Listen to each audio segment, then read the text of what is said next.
Mais uma vez estamos aqui tratando da matéria heresiologia.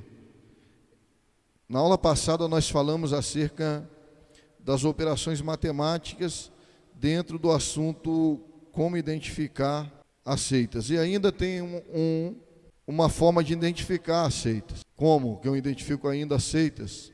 Através das falsas profecias. Através das falsas profecias, as seitas acabam sendo manifestas ao mundo, né? Alguns já pronunciaram, já marcaram data do fim do mundo, já afirmaram que a ressurreição de Jesus não foi corporal, e sim em espírito.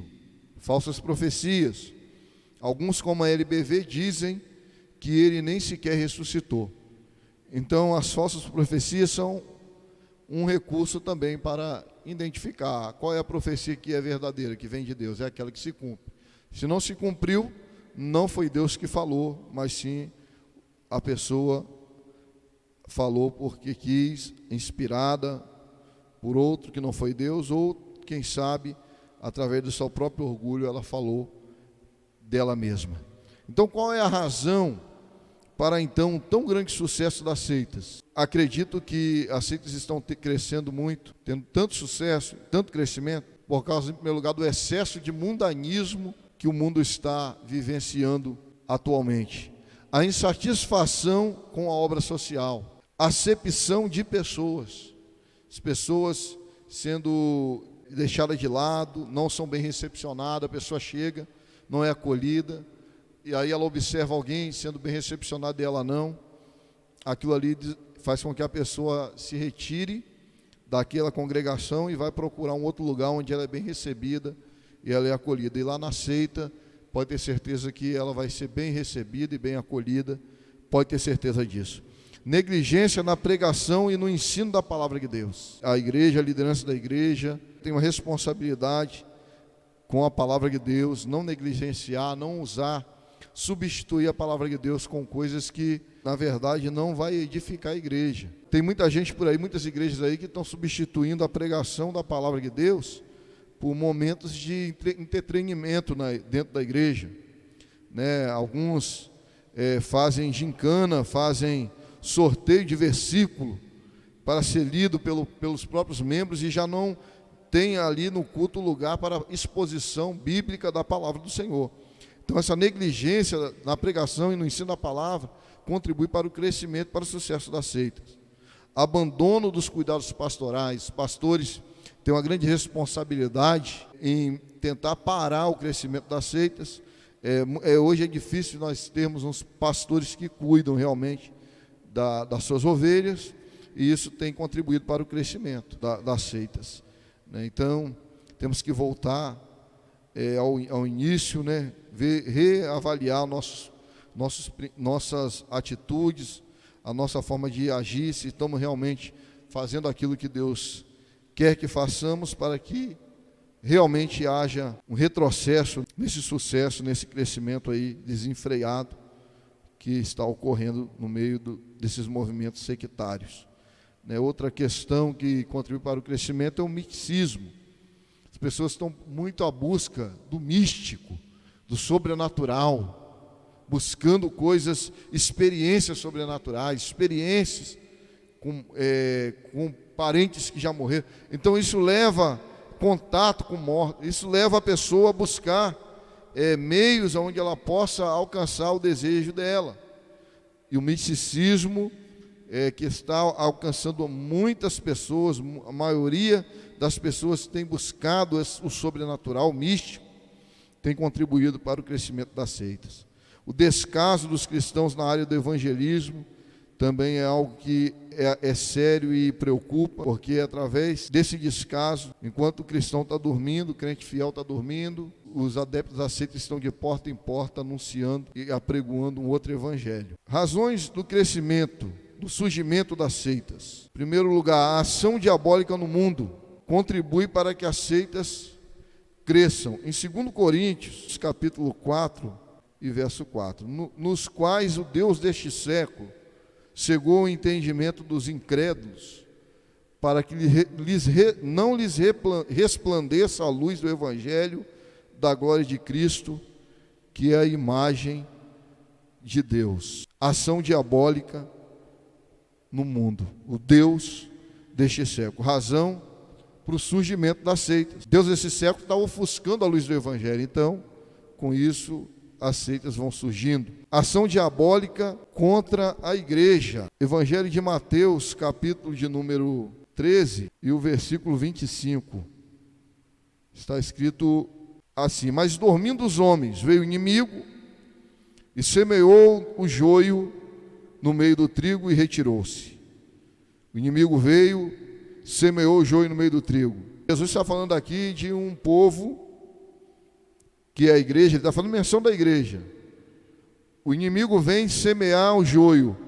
São aqueles que na verdade estão infiltrados na igreja, mas que na verdade não são realmente servos de Deus, não são crentes. Está ali para atrapalhar o crescimento, está ali para fazer com que haja confusão dentro da igreja. Terceiro lugar, ação demoníaca e diabólica contra a palavra de Deus. Lançou a semente, o semeador lançou a semente. Veio as aves do céu e arrebataram a semente. Ação diabólica contra a palavra de Deus. Descuido da igreja em pregar o evangelho completo. Razão de surgimento da seita. Falsa hermenêutica.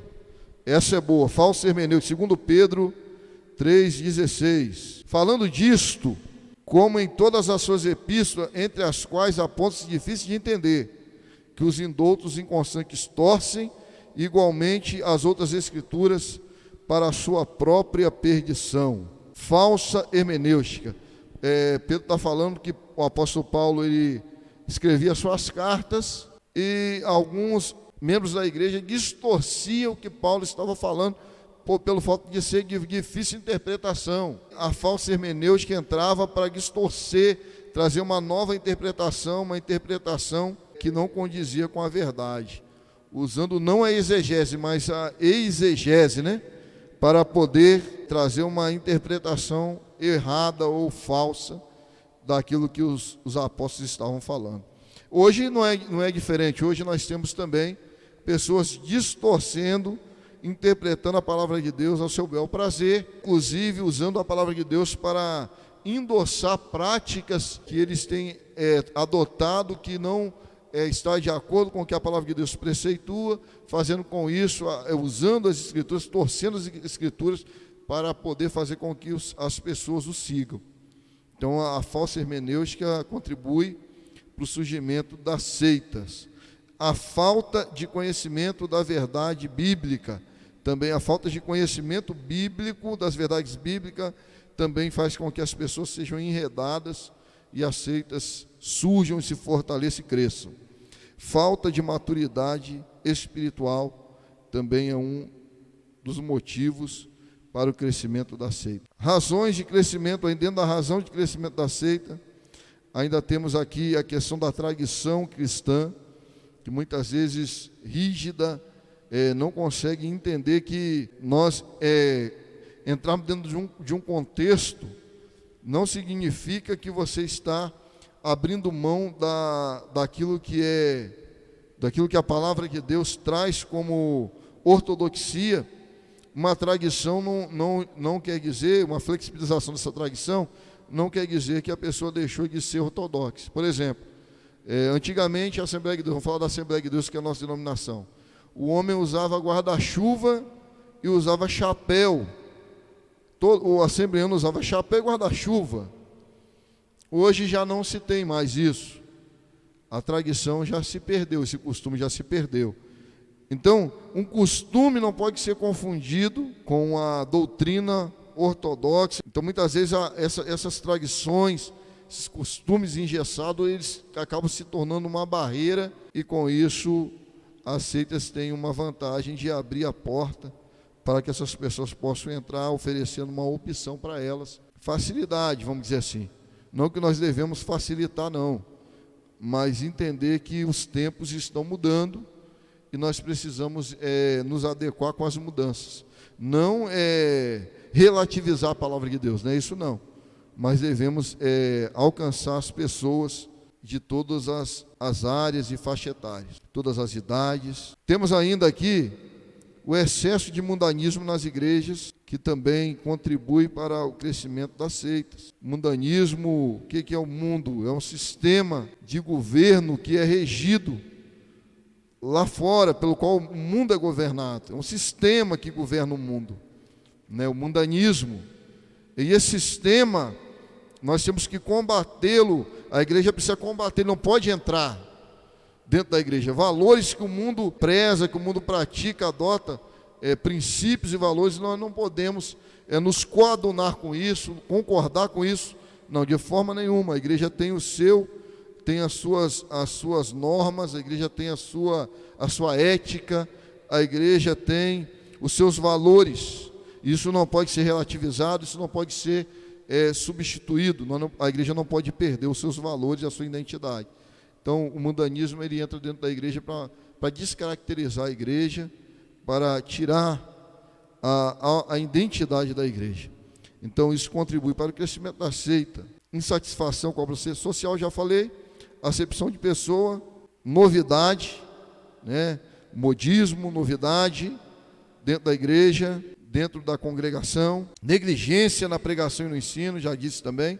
Despertamento religioso do povo em geral, né? A mornidão, a frieza espiritual tem contribuído para o crescimento das seitas e também a deserção espiritual. Pessoas que eram uma bênção, que estavam firmes, que estavam buscando e resolveu abandonar a fé por algum motivo, uma decepção. E aí as seitas têm ali um adepto em potencial para recrutar para as suas fileiras. Dito tudo isso, como eu vou fazer agora para enfrentar esse problema que as seitas causam? Né? Como enfrentar as seitas? Primeiro, para que alguém entre nessa área da apologética cristã, da defesa da fé, se tornar um defensor da fé, começar a confrontar alguém que é adepto de uma seita, evangelizar alguém de uma seita, precisa tomar alguns cuidados, precisa haver uma preparação, porque se for de qualquer maneira vai passar vergonhas. Como enfrentar? Qual é a maneira correta? Primeiro, precisa ter necessidade de uma conversão pessoal, de oração espontânea. Primeiro você tem que ser crente, você tem que estar firmado na rocha, tem que estar consciente da sua fé e ter certeza de estar firmado numa fé inabalável, ter uma vida de oração constante, ter convicção da sua própria conversão. Segundo, necessidade de um ambiente fraternal, tem que estar inserido dentro de um ambiente fraternal. Em outras palavras, tem que ser um crente que cultua, um crente que congrega. Não adianta você querer, agora eu vou ser um apologista, um defensor da fé, e começar a sair por aí confrontando as pessoas que são adeptos das seitas, né? E você mesmo ser uma ovelha desgarrada, você vai ter problema. Então você precisa estar envolvido num ambiente fraternal, tem que estar sendo apacentado por um pastor, tem que estar envolvido na igreja, sendo ensinado, sendo orientado, e não ser uma ovelha desgarrada e sair por aí sozinho fazendo loucura. Necessidade de ser um estudante profundo da Bíblia. A sua ferramenta é a Bíblia. A Bíblia é chamada de a espada do Espírito. A palavra de Deus é a arma que nós usamos para enfrentar as seitas. Então precisa conhecer a palavra de Deus de forma bem profunda e ter certeza de tudo que está escrito ali. Crer na palavra do Senhor. Terceiro lugar, é preciso evangelizar. É necessário evangelizar, saber evangelizar. Muitas vezes você vai conseguir ganhar alguém para o seu lado usando técnicas de evangelismo. Não é chegar e já confrontar e jogar na cara e falar, você vai para o inferno. Muitas vezes você até sabe que isso vai acontecer, mas se você falar da maneira que você falar, em vez de você aproximar, você afasta. Né? Quem quer pegar um passarinho, ele não diz show. Ele tem que ir com cuidado, ele tem que ir com cautela. Quem quer pescar um peixe, não faz barulho, ele não dá alarme. Então você tem que saber como chegar, como abordar, com sabedoria, pedindo direção do Espírito de Deus, orientação do Senhor. para poder alcançar essas pessoas. Em quinto lugar, existe uma necessidade muito grande de uma ação social mais eficiente. Muitas vezes nós temos pessoas que estão passando por dificuldade, às vezes um usuário de droga, às vezes alguém que tem algum tipo de dependência química e outra coisa qualquer. E lá na referida seita tem um trabalho de ação social forte. Eles estão recebendo essa pessoa lá e estão cuidando dele, estão fazendo uma boa obra. E muitas vezes nós que somos os servos de Deus, nós não temos a estrutura para receber essas pessoas. Você pode até trazer a pessoa, ganhar a pessoa aqui, traz para a igreja, um drogado, uma pessoa dependente química, um exemplo. Só que quando ele chega aqui, nós não sabemos o que fazer com ele, para onde enviá-lo, como dar suporte, assistência, e aí, o que vai acontecer? Essa pessoa não vai ficar aqui, nós mesmos vamos acabar colocando ele para fora, sem palavras. Então, muitas das seitas têm um ponto forte nessa área social, porque eles têm como receber essas pessoas, cuidar dessas pessoas, e depois dela recuperada, ele é um dos seus adeptos. E certamente ele não vai querer sair de lá, porque ele foi liberto lá, ele foi curado lá, foi sarado lá, foi tratado lá. Então, existe uma necessidade muito grande para enfrentar o crescimento das seitas, existe uma necessidade muito grande de investimento na ação social e tornar a ação social mais eficiente. E nós sabemos que isso é uma tarefa que não é fácil, né? Muitas vezes as igrejas não têm condição, têm dificuldade de manter o que é básico, né? E quanto mais investir em ação social. Então sabemos que isso é um desafio e que Deus ajude, né, as igrejas, a obra dele, certamente a ter essa condição. É só mesmo o Senhor para poder fazer isso no meio da sua igreja. Como são as pessoas que estão sendo levadas pelas seitas? Qual é o perfil dessas pessoas? Como elas são? Qual é a característica? São aquelas pessoas duvidosas e vacilantes na fé. Essas pessoas são facilmente enredadas e levadas pelas seitas. Pessoas que têm dúvida, muita dúvida, vacila na fé, têm dificuldade de crer, incredulidade muito grande, são presas fáceis. Os que estão na iminência de cair, pessoas que caíram da fé, caíram da graça, está na iminência de cair, aquela pessoa que começa a achar defeito em tudo, muito crítico, o pastor já não está bom para ela, o irmão não tem amor, ninguém gosta dele, acha problema em tudo dentro da congregação. Mas na verdade, se for fazer uma avaliação, o problema não está no outro, o problema está nele mesmo. Então essa pessoa está na iminência de cair. E é uma pessoa que facilmente é levada pelas seitas. Conheci uma pessoa dentro da igreja, na minha caminhada na igreja, estava firme caminhando conosco, mas era uma pessoa muito crítica, reclamava de tudo, reclamava do pastor, dos irmãos, falava mal. Passado-se um tempo, ela saiu do meio da igreja, da nossa igreja, e passado mais um período, ela estava congregando membro de uma seita, na iminência de cair. Os que já viveram na verdade do Evangelho e que o desprezam. O apóstolo Pedro ele vai dizer o seguinte: aquele que conheceu uma vez a verdade do Evangelho e voltou para trás, ele vai dizer, se cumpriu um grande provérbio, um verdadeiro provérbio. Ele vai dizer assim: a porca lavada voltou espojador de lama e é semelhante ao cão que voltou ao próprio vômito. Então, uma pessoa que viveu a verdade do Evangelho e abandonou e foi beber na fonte da seita, dos sectários, esse provérbio que Pedro citou numa das suas epístolas, se cumpre na vida desta pessoa. Quais são as atitudes práticas contra as seitas? Nós já estamos finalizando.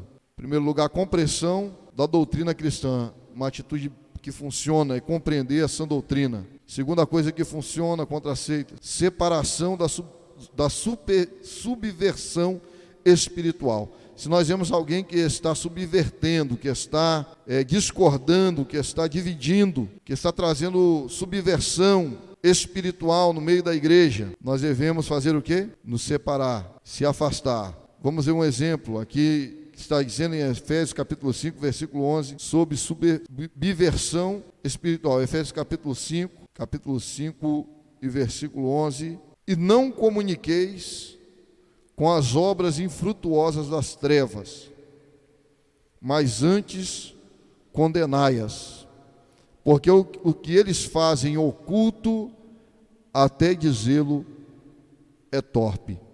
Mas todas essas coisas se manifestam sendo condenadas pela luz, porque a luz tudo manifesta. Por isso diz: desperta tu que dormes, levanta dentre os mortos, e Cristo te esclarecerá. Está falando aqui, Paulo está dizendo, para não haver comunicação, para haver separação.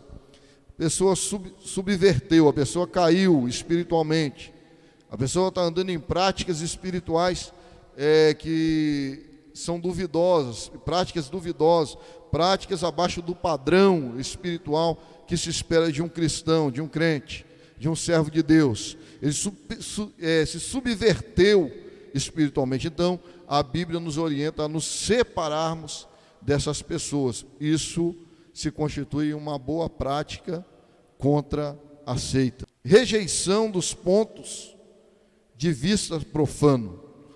Pessoas que estão profanando a palavra de Deus com ideias que qualquer criança consegue entender que aquilo ali realmente está fora da boa interpretação bíblica, está ferindo a doutrina.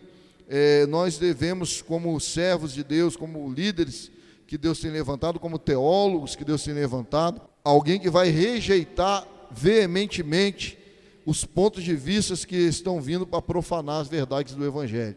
Então é uma grande responsabilidade que nós, como teólogos, temos, também como apologistas, defender, rejeitar os pontos de vista que não são de acordo com as verdades do Evangelho. Desencorajamento dos promotores das seitas, desencorajá-los, desestimulá-los. Defesa da fé. Efésios capítulo 10, versículo 20, fala da armadura de Deus, né? E aqui nós estamos falando acerca de defesa da nossa fé, né? Judas, né? Epístola de São Judas, ele vai dizer assim, na sua epístola, parágrafo, capítulo único, né? Ele vai dizer que os santos devem batalhar pela fé que uma vez lhes foi dada. Então, que nós possamos defender a nossa fé, batalhar pela nossa fé como verdadeiros apologistas daquilo que nós cremos. Aqui, a título de curiosidade, nós temos as seitas e doutrinas do Novo Testamento, as seitas judaicas, que eram saduceus, fariseus, embionitas e judaizantes. Estou fazendo menção disso, porque em uma das aulas eu mencionei que Jesus, ele se deparou também com seitas e teve que lidar com elas. Então aqui, da época de Jesus, saduceus, fariseus, ebionitas e os judaizantes. Outras seitas que surgiram ali no Novo Testamento, na época da igreja primitiva, né? Temos ali o gnosticismo, o ocultismo, o culto ao imperador romano, aos Césares, culto aos deuses do panteão grego e romano, né? Atenas, Zeus, Mercúrio e tantos outros ali que faziam parte do panteão romano e que eram cultuados como deuses. E os nicolaítas, que é mencionado lá no livro do Apocalipse, como pessoas que estavam trazendo distorções para o Evangelho, e o Senhor, nas suas cartas às igrejas, uma das igrejas, ele vai repreender aqueles que seguiam a doutrina desses nicolaítas. Então, temos aqui essas seitas que resistiram ao Evangelho na época dos apóstolos, na época da igreja primitiva. Com isso aí, pessoal, a gente conclui essa matéria, esse tópico. Gostaria de agradecer vocês por esse período que vocês estiveram conosco, tratando acerca desse tema tão importante e tão maravilhoso que é a heresiologia. E sei que ainda tem muita coisa que tratar acerca disso. Vocês têm um material de reforço aí no site, pelo grupo aí no WhatsApp. Eu recomendo que vocês revisem o material e também que assistam e revisem os vídeos que vocês vão receber através desse canal aí, os canais que a faculdade disponibiliza para os queridos alunos. Agradeço aí por tudo, por esse período. Um grande abraço e fica com Deus. Assim nós finalizamos esse módulo.